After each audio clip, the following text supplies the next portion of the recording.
Chers amis, bonjour. Nous sommes le mercredi 17 septembre 2025. Il est 9h30. Quelques news de l'Arménie, de l'Artsakh et de la diaspora arménienne.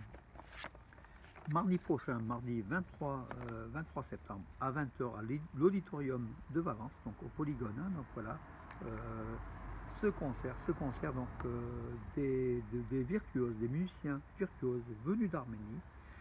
À 20h précisément, à l'occasion de l'indépendance de l'Arménie, organisé par France Ashtarak Arménie de Levon Chatrikian, Icheval de Rostov Iliozer et d'Arménia, moi-même. Voilà, donc en fait un concert dans une salle qui sera a priori pleine. Donc voilà, retenez, il reste encore quelques places.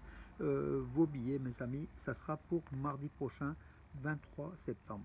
La veille, le 22 septembre, c'est à Dessines, à la salle des fêtes de Dessines, à 19h30, que le même groupe se produira, donc à Dessines, le lundi 22 septembre à 19h30, salle des fêtes à Valence. Ça sera le mardi 23 septembre à 20h. À l'auditorium de Valence Roman, de concert à Valence. Hein. Ça se passe au Polygone à Valence, que beaucoup d'entre vous connaissez. Entrée 12 € pour les adultes, enfants gratuits.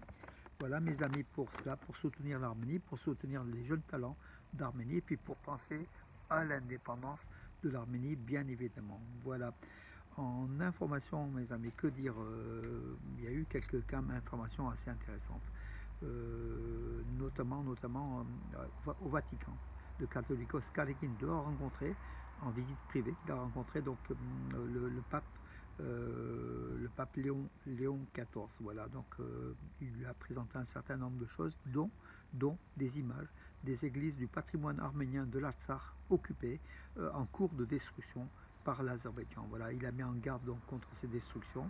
Un certain nombre d'éléments ont été discutés entre le Catholicos Kalekin II et le pape Léon XIV.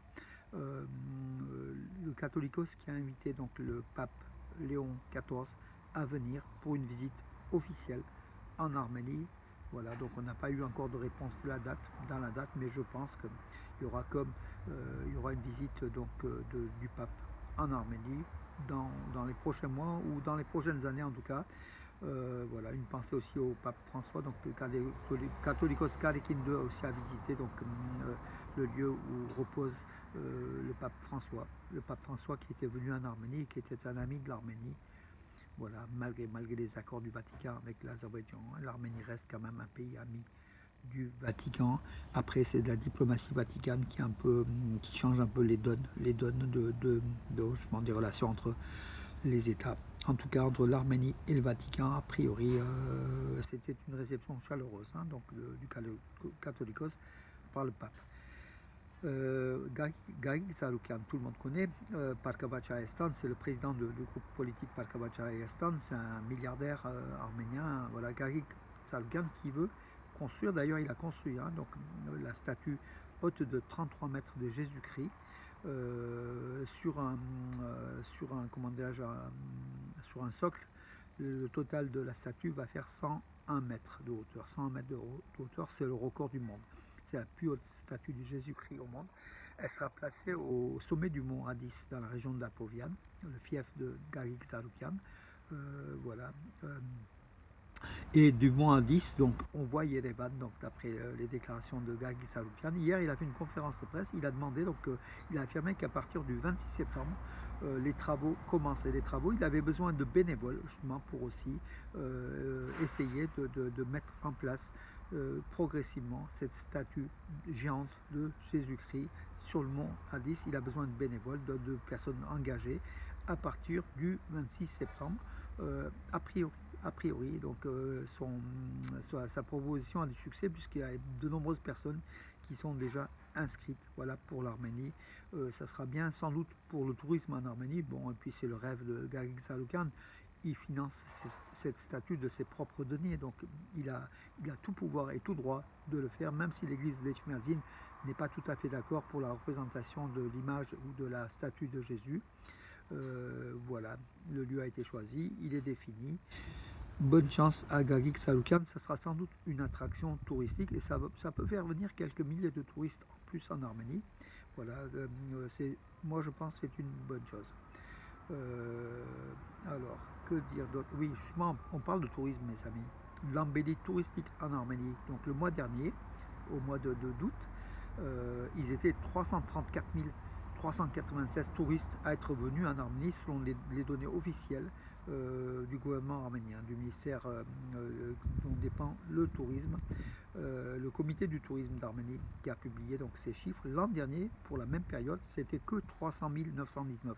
Donc en très forte hausse le tourisme en Arménie, qui dépasse déjà à fin août plus de 1 500 000 touristes. Donc on dépassera les 2 millions à la fin de l'année a priori. Peut-être une année record, on verra. Le record c'était de ces 2 317 000. On verra si l'Arménie battra cette année le record en matière de tourisme. En tout cas, ça se développe à une allure importante. Bravo à tous ceux qui contribuent. Bravo aussi à vous qui vous rendez en Arménie. Et j'ai toujours dit, se rendre en Arménie aujourd'hui, c'est aider l'Arménie, aider l'économie de l'Arménie à se développer, aider l'Arménie à acheter des armes, aider l'Arménie justement dans sa modernisation. C'est très très important. Voilà. Le volume des constructions en Arménie a augmenté de plus de 20% entre janvier et juillet. Donc sur les 7 premiers mois de l'année, plus de 20% d'augmentation des constructions en Arménie. C'est une bonne chose puisqu'on dit que quand la construction va dans un pays, dans une économie, tout va. Bravo à l'Arménie pour cela. En tout cas, ce sont de très très bons résultats. Plus de 20% d'augmentation sur les 7 premiers mois de l'année comparé aux 7 premiers mois de l'année 2024.